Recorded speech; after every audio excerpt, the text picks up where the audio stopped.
नागौर में जम्मू कश्मीर के पहलगांव में निर्दोष हिंदू यात्रियों की हत्या के विरोध में आज जिला मुख्यालय पर शहरवासियों ने विश्व हिंदू परिषद के नेतृत्व में श्रद्धांजलि सभा का आयोजन नेहरू उद्यान में किया गया। जम्मू कश्मीर में शहीद हुए हिंदुओं को सर्व हिंदू समाज की ओर से पुष्पांजलि अर्पित की गई और धरना प्रदर्शन किया गया। प्रचार प्रमुख पिंटू राव ने बताया कि श्रद्धांजलि सभा में शहर के गणमान्य नागरिक, संत महात्मा, मातृशक्ति, सभी सामाजिक संगठनों के कार्यकर्ता एवं जनप्रतिनिधि शामिल हुए और श्रद्धा सुमन अर्पित किए। धरने को संबोधित करते हुए रुद्र कुमार शर्मा ने कहा कि 22 अप्रैल 2025 को जम्मू कश्मीर के सुप्रसिद्ध पर्यटन स्थल पहलगांव में पाकिस्तान पोषित जिहादी आतंकियों द्वारा किए गए कायरतापूर्ण हमले में भारत के विभिन्न क्षेत्र से आए निर्दोष हिंदू यात्रियों की निर्मम हत्या कर दी गई। यह हृदय विदारक घटना केवल हमारे देश के आंतरिक सुरक्षा ही नहीं बल्कि संपूर्ण हिंदू समाज के धार्मिक आस्था एवं राष्ट्रीय एकता अखंडता पर भी सीधा आघात है।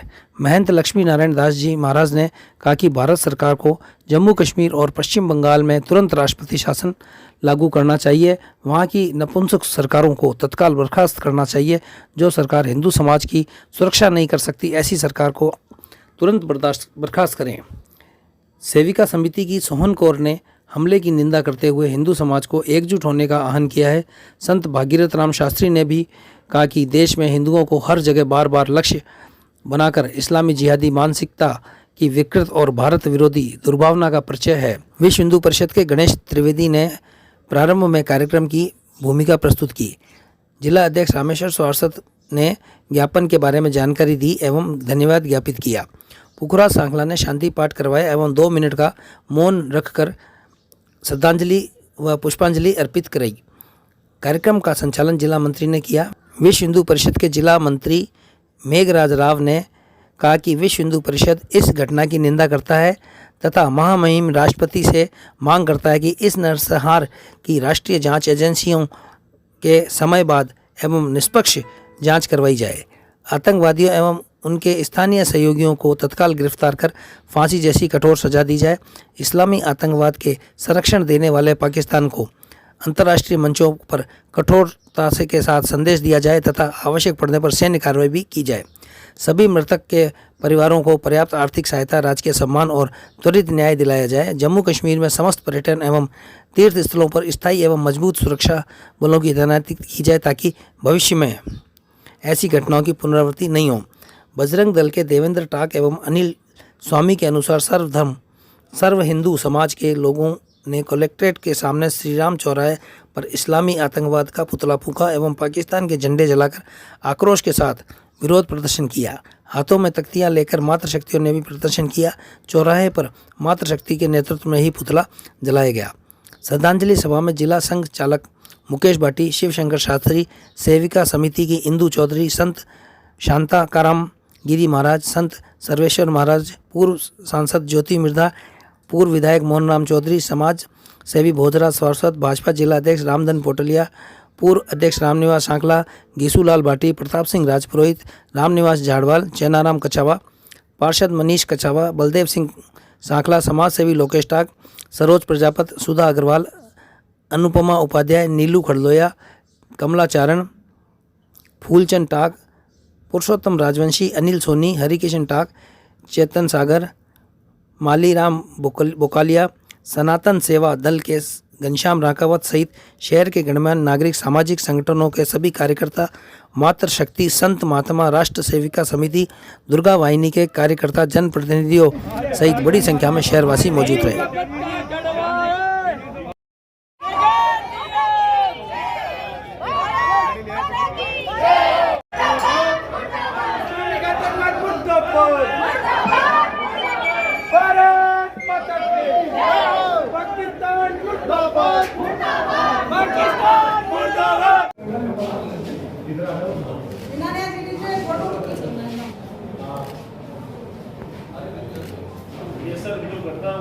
थोड़ा नीचे करें। जय सियाराम, जय सनातन। आप ओके कहते हैं ना? हाँ बताओ क्या मामला है? जय सियाराम, जय सनातन। कश्मीर जो भारत का अभिन्न हिस्सा है, अखंड हिस्सा है, कश्मीर के पहलगांव में हमारे हिंदू भाई जो पर्यटकों के रूप में, तीर्थयात्रियों के रूप में जो जाते हैं, उनके ऊपर जो गोली चलाकर उनका धर्म पूज करके गोली चला करके जो हत्या की गई है, और इस हत्या की हम घोर निंदा करते हैं। आज सर्व सनातन हिंदू समाज व विश्व हिंदू परिषद के मार्फत जिला कलेक्टर के द्वारा जो माननीय राष्ट्रपति महोदय जी को ज्ञापन है, उसमें विशेष रूप से हमारी यही मांगे हैं कि भारत के अंदर ये जो सामाजिक और धार्मिक अनश्वर ताकतें जो पैदा हो रही है, इनका मुंह तोड़ जवाब सेना के माध्यम से भी, सीमाओं के माध्यम से भी, और सीमा के बाहर जाना पड़े तो भी हमारे राष्ट्राध्यक्ष के निर्देश पर भारत की सेनाएं गई है, उन्हें उसकी पुनरावृत्ति हो और ईंट का जवाब पत्थर से दिया जाए, ऐसी हम भारत सरकार से विशेष रूप से मांग करते हैं। और जो एक सेना का जवान और 26 सनातनी हिंदू वहाँ पर शहीद हुए हैं, उनके श्रद्धांजलि श्री चरणों में अर्पित करते हुए विशेष रूप से सनातनी हिंदू जग रहा है और जग करके विधर्मी ताकतों को जवाब देने का काम करें। धन्यवाद। जय हिंद।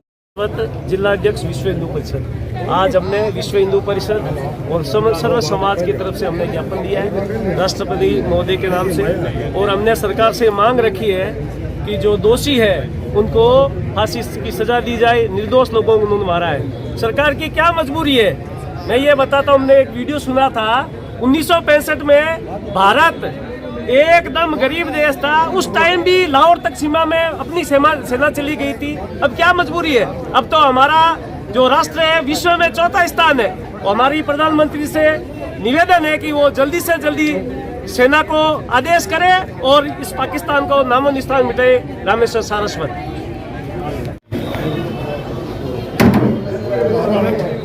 जम्मू कश्मीर में जिस तरह हमला हुआ है, क्या कहेंगे इस हमले को लेकर? देखिए, पूरे हिंदुस्तान में आप जनता की जो भावना है उसको देख सकते हैं, और नागौर में आज जो माहौल है वो कोई पूरे हिंदुस्तान का जो माहौल है उससे अलग नहीं है। और जिस तरीके की कायराना हरकत ये करी है इस्लामी जिहाद के नाम पर, मैं समझती हूँ कि इसकी जितनी कड़ी शब्दों में निंदा करी जाए, और सिर्फ शब्दों से ही निंदा करना उचित नहीं होगा। मुझे ऐसा लगता है कि सरकार को इसका करारा जवाब देना चाहिए, और मुझे पूरा विश्वास है कि भारतीय जनता पार्टी की जो सरकार केंद्र में है वो इसका करारा जवाब आज नहीं तो कल जरूर देगी, और पाकिस्तान को दूर चटाने का काम वो जरूर करेगी, ताकि आइंदा हमारे इनोसेंट जो टूरिज्म के ऊपर जो पूरा कश्मीर इकॉनमी चलती है, आज उन्होंने कितनी बुरी तरह उस चीज़ की हिट की है, वो भी एक अपने आप में बहुत गंभीर विषय है। और जब तक प्रेसिडेंट रूल था, मैं ये कहना चाहूँगी, तब तक कश्मीर में बिल्कुल शांति थी।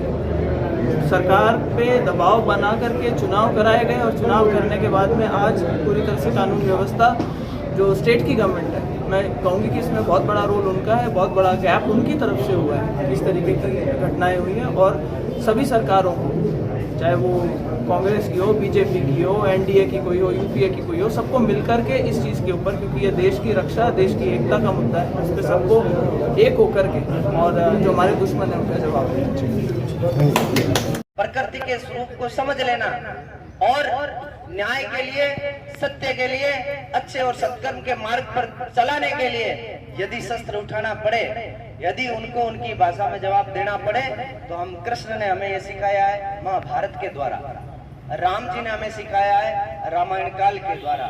हमारे प्रत्येक शास्त्रों में क्या है? शस्त्र से ही शास्त्र बना है। धर्म की रक्षा के लिए जो एक्टिविटी, जो क्रियान्विति, जो गतिविधि चलाई जाती है और सत्य के मार्ग को, सन्मार्ग के मार्ग को चलाने का काम जो किया जाता है, वही वास्तविकता में धर्म है। और धर्म की परिभाषा देश काल परिस्थिति के अनुरूप बदल जाती है।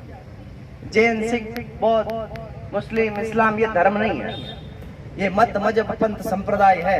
धर्म केवल एक है जिसका नाम है जो सत्य है, जो अटल है, जो आदि अनादि काल से चला आ रहा है और जो न्यायोचित मार्ग पर चलता है। पिता की सेवा करना पुत्र का पितृधर्म है, माता की सेवा करना मातृधर्म है, और राष्ट्र की रक्षा करना हमारा राष्ट्र धर्म है, और ये सबसे बड़ा नैतिक धर्म है। और इस धर्म का निर्वाह करने के लिए आपको ही फौजी बनना पड़ेगा। एक छोटा सा राष्ट्र है, आप देखते हैं इजराइल, लेकिन जब आवश्यकता पड़ती है तो 90% आबादी हाथों में हथियार लेकर के अपने राष्ट्र और मातृभूमि की रक्षा के लिए हमेशा खड़ी हो जाती है। ये हम सब देखते आ रहे हैं। तो आज वही स्थितियां भारत में हमें जागृत करने की आवश्यकता है। मैं पुनः घोर निंदा करते हुए, और मुझे बड़ा अच्छा लगा जब मैं आया तो रेड कारपेट बिछते हैं नेताओं के, लेकिन यहाँ ये उस सबसे बड़े आतताई विधर्मी राष्ट्र का ध्वज हमारे पैरों में है। आज वो सोच ले और समझ ले, अभी तो ध्वज पैरों में आया है, और यदि वो समय रहते नहीं माने तो वो भी भारतवासियों के पैरों के तले रोंद दिए जाएंगे। ये भारत का सनातनी जनमानस यदि खड़ा हो गया तो बचने वाले नहीं है, और किसी भी स्थिति में वो बचने वाले नहीं है। एक सनातनी वीर शिवा के रूप में खड़ा हुआ था, शिवनेरी का किला प्राप्त करके पूरे मुगलों को खदेड़ने का काम महाराष्ट्र से उन्होंने कर दिया था। एक झांसी की रानी जब जगी थी तो बुंदेलखंड, झांसी और पूरे मालवा क्षेत्र को अपने कब्जे में लेकर के उन विधर्मी ताकतों को उनकी औकात दिखाने का काम मातृशक्ति ने कर दिया था। अरे आवश्यकता ही नहीं पड़ेगी, यदि हमारी दुर्गाएं लक्ष्मी कर्णावती जग गई तो भी आपकी स्थिति बड़ी दयनीय हो जाएगी। इसलिए अब समझने की आवश्यकता है। केवल मंचों पे भाषण से ज्ञापन ये तो देना ही है दिखने के लिए, लेकिन अब बिना दिखते हुए कुछ काम भी हम सबको मिलकर के आज करने की आवश्यकता है। टिट फॉर ट्रेट की हमको आवश्यकता है, उनको उनकी भाषा में जवाब देने की आज हम सबको आवश्यकता है। इसी संकल्पना के साथ मैं आह्वान करता हूं आपसे कि आप इसी प्रकार से 150, 200, 200 से 400, 400 से 800 मल्टीप्लाई के रूप में, यूनिटी के रूप में आप एकत्र होकर के उन विधर्मी ताकतों को संगठन के द्वारा जवाब देने का काम आज आपको करने की आवश्यकता है। भारत माता की, भारत माता की, वंदे वंदे, जय सिया राम, जय सनातन, जय हिंद, जय भारत माता की जय। मैं बड़े दुखी मन से उन शहीदों की आत्मा को सर्वप्रथम श्रद्धांजलि अर्पित करती हूँ जिन्हें विधर्मियों द्वारा धर्म पूछकर गोली मारकर कश्मीर में शहीद कर दिया गया। आज हम भारत में बहुसंख्यक है, बहुसंख्यकों को अल्पसंख्यक धर्म पूछकर उनके वस्त्र उतार कर अगर गोली मारकर उन्हें शहीद करते हैं तो ये हम सबके लिए एक शर्म की बात है। आज आज़ादी को इतने साल हो गए, उसके बाद भी हम बहुसंख्यकों की, हिंदुओं की ये स्थिति है हमारे ही देश में। सिर्फ धार्मिक के आधार पर भारत एक ऐसा देश है जिसमें बहुसंख्यक हिंदू है, और किसी भी देश में बहुसंख्यक हिंदू नहीं है। वहाँ ये हाल हो रहा, तो इसका मतलब कमी कहीं न कहीं हमारे प्रयासों में या हम नहीं है। हम लोग भाषण देते हैं, ज्ञापन देंगे, पुतला जलाएंगे, सब करेंगे, लेकिन जैसा महाराष्ट्र ने अभी कहा वैसे उससे हासिल कुछ भी नहीं होता है। हम हमारे प्रधान सेवक श्री मोदी जी के भरोसे हैं, इतने साल हो गए, वो कर रहे हैं, बहुत अच्छा कर रहे हैं। इसमें उस आदमी को देखिए कि जिसने अपना डिनर छोड़ा और सऊदी अरब से भाग कर रातों रात वापस आए, अपना दौरा बीच में छोड़ के बिना भोजन किए, सिर्फ हमारे लिए, और एयरपोर्ट से घर नहीं जाकर और एयरपोर्ट में ही जिन्होंने मीटिंग की, तो हमें उन पे थोड़ा भरोसा तो दिखाना पड़ेगा। हालांकि वो हमारे भरोसे पे लगातार खड़े उतरे हैं, अब भी हमें उनका भरोसा रखना पड़ेगा, लेकिन केवल उनके भरोसे हम नहीं रह सकते। जैसा श्री कृष्ण ने कहा था कि हमारे सभी देवताओं के हाथों में केवल शास्त्र ही नहीं शस्त्र भी है, तो हमें भी शास्त्रों के भरोसे ही नहीं रहना है, शस्त्रों का भी उपयोग करना सीखना पड़ेगा। आज हम हिंदुओं के घर में कहीं भी कोई शस्त्र नहीं मिलता है, हम करोड़ों रुपए खर्च करते हैं, लेकिन 500-1000 की कोई एक तलवार किसी के घर पे नहीं मिलती। तो इसके बारे में हमें गंभीरता से सोचना होगा। केवल सरकार या राजनीतिक दलों के भरोसे हम नहीं रह सकते, हमें हमारी आत्मरक्षा के लिए खुद ही कुछ न कुछ प्रयास करने होंगे। घरों में हम 1-2 शस्त्र रखें, उनको चलाने का अभ्यास भी हमें होना चाहिए, कि ताकि अगर कोई विधर्मी हमारे ऊपर आक्रमण करे तो हम उनको अपने स्तर पे जवाब दे सकें। उस समय सरकार हमारे घर के बाहर थोड़ी खड़ी है, या प्रधानमंत्री हमारे मोहल्ले में आके थोड़ी बैठा है कि वो आके हमें बचाएगा। तो किसी भी सरकार या प्रधान सेवक के भरोसे तो हम हैं, वो अपने कार्य करेंगे, हमें पूरा भरोसा रखना है उन पर, लेकिन अपने घरों में अपने बच्चों को भी ऐसी शिक्षा देनी है, शास्त्र पढ़ाने के साथ साथ शस्त्र चलाने की भी दें, ताकि हम अपनी रक्षा कर सकें।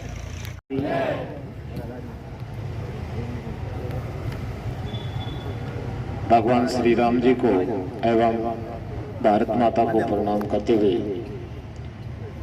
विराजमान संत वृंद एवं अन्य सभी पधारे हुए महानुभाव, सामने विराजमान राष्ट्र प्रेमी सज्जन माताएं,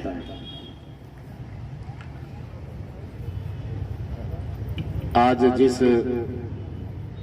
निमित्त हम लोग एकत्रित हुए हैं, बहुत ही दुखद विषय है। जम्मू कश्मीर में पहलगांव में जो हमारे निर्दोष लोगों को जिस तरीके से, जिस उद्देश्य से, जिस भाषा से पहचान करके उनको मारा गया, काफी विचारणीय विषय है। हमारे देश के प्रधानमंत्री जी विदेश दौरे से वापस आए, गृह मंत्री जी, रक्षा मंत्री जी सब उस बात पर चर्चा कर रहे हैं, मीटिंग पे मीटिंग ले रहे हैं, लेकिन हमें भी सावधान होना होगा, उनके साथ में खड़ा होना होगा। और देखिए, जिस तरीके से धर्म पूछ करके हिंदू मुसलमान का परिचय जान करके मारा, वो एक कितना घृणित कार्य उन्होंने किया है। इस देश में आकर के और ये बात पूछ करके कि आप हिंदू है या मुसलमान, का हिंदू है, और ऐसा कहने पर उन पर गोली चलाई गई। तो देखिए, हम सभी को विचार करना होगा कि यदि इस समय भी ये हालात हैं, तो अगर आने वाले समय में ये लोग ज्यादा हो जाएंगे तो फिर हमारी क्या दशा होगी। सातवें पाताल में भी नहीं छोड़ेंगे। तो ये बात रियल में साकार होनी चाहिए। सरहद पर शैतान का नक्शे पर से नाम मिटा दो, पापी पाकिस्तान का, कभी इधर से कभी उधर से, घुसता है घुर्राता है, तल झेलम की मधु लहरों पर, गंदे पांव लगाता है, भारत माता की ये गंदे पांव 140 करोड़ भारतीयों के रहते हुए फिर से भारत की भूमि पर ऐसा अपवित्र पैर आने चाहिए क्या? तो हम सब तैयार हैं जी। अपन जो ज्ञापन दे रहे हैं, महामहिम राष्ट्रपति महोदय जी, भारत गणराज्य, राष्ट्रपति भवन नई दिल्ली। विषय: पहलगाम, जम्मू कश्मीर में निर्दोष हिंदू यात्रियों की नृशंस हत्या व पाक प्रायोजित आतंकवाद के विरुद्ध में कठोर कार्रवाई हेतु ज्ञापन मार्फत जिला कलेक्टर नागौर महोदय सविनय निवेदन है कि दिनांक 22 अप्रैल 2025 को जम्मू कश्मीर के सुप्रसिद्ध पर्यटक स्थल पहलगाम में पाकिस्तान पोषित जिहादी आतंकवादियों द्वारा किए गए कायरतापूर्ण हमले में भारत के विभिन्न क्षेत्रों से आए निर्दोष हिंदू यात्रियों की निर्मम हत्या कर दी गई। यह हृदय विदारक घटना केवल हमारे देश की आंतरिक सुरक्षा ही नहीं बल्कि संपूर्ण हिंदू समाज की धार्मिक आस्था एवं राष्ट्रीय एकता अखंडता पर सीधा आघात है। ये आतंकी हमला केवल कुछ निर्दोष नागरिकों पर नहीं बल्कि भारत की संस्कृति, एकता, अखंडता और अस्मिता पर प्रायोजित हिंसात्मक षड्यंत्र है, जिसे पाकिस्तान सरकार द्वारा एवं उसकी खुफिया एजेंसी ICI का प्रत्यक्ष एवं परोक्ष समर्थन प्राप्त है। हिंदू तीर्थयात्रियों को बार बार लक्ष्य बनाना इस्लामिक जिहादी मानसिकता की विकृति और भारत विरोधी दुर्भावना का परिचायक है। इस दरसाल की राष्ट्रीय जांच एजेंसी NIA से समयबद्ध एवं निष्पक्ष जांच करवाई जाए, ये हमारी मांगे है। आतंकियों एवं उनके स्थानीय सहयोगियों को तत्काल गिरफ्तार कर फांसी जैसी कठोर सजा दी जाए। इस्लामी आतंकवाद को संरक्षण देने वाले पाकिस्तान को अंतर्राष्ट्रीय मंचों पर कठोरतम संदेश दिया जाए तथा आवश्यकता पड़ने पर सैन्य कार्रवाई की जाए। सभी मृतकों के परिजनों को प्राप्त आर्थिक सहायता, राजकीय सम्मान और न्याय दिलाया जाए। जम्मू कश्मीर के समस्त पर्यटन एवं तीर्थ स्थलों पर स्थायी एवं मजबूत सुरक्षा बलों की तैनाती की जाए ताकि भविष्य में ऐसी घटनाएं की पुनरावृत्ति न हो। महोदय, आज समय की पुकार है कि भारत को स्पष्ट करे कि अपनी संस्कृति, नागरिकों को आस्था पर कोई भी हमला सहन नहीं करेगा। हम विश्वास करते हैं कि आप इस गंभीर विषय पर यथोचित संज्ञान लेकर तत्काल एवं कठोर कार्रवाई हेतु संबंधित विभाग को निर्देशित करेंगे। सर धन्यवाद। मैं वैसे तो आप सब जानते ही हो, मैं फिर भी कहना चाहती हूँ, जैसे भाई साहब ने कहा था, माताओं बहनों को भी तैयार होने की जरूरत है। मतलब यूं है कि अपनी स्वयं की सुरक्षा व देश की सुरक्षा, अपने धर्म की सुरक्षा, तो अपने यहाँ वैसे तो ये जो समिति है, राष्ट्र सेविका समिति, दुर्गा वाहिनी समिति, ये शाखाएं लगती है अपने किसी किसी एरिया में दैनिक लगती है और कोई एरिया में साप्ताहिक लगती है। तो मेरा तो सभी से ये कहना है, करबद्ध निवेदन है, ऐसी समितियों से जुड़ें, अपनी माताओं बहनों को जोड़ें जहां ये सारी चीजें ही तैयार, चाहे देशभक्ति के लिए, चाहे धर्म के लिए और चाहे जो समाज में और पारिवारिक जो विघटन हो रहे हैं उनको रोकने के लिए, ये सारे ही एक ही जगह ये सारी चीजें जब अपने को मिल रही है तो क्यों ना वहां भेजा जाए। ज्यादा समय की जरूरत नहीं है, ज्यादा नहीं तो कम से कम सप्ताह में 1 घंटा तो निकाल ही सकते हैं, वहीं तैयार होंगे। उसके लिए अलग से कोई पढ़ाई की जरूरत नहीं है। इसके लिए मेरा सबसे यही निवेदन है कि उसके लिए समय निकालकर अपनी माताओं बहनों को वहां जोड़ा जाए। जय श्री राम। बोलो भाई सब संतों की जय। बोलो भाई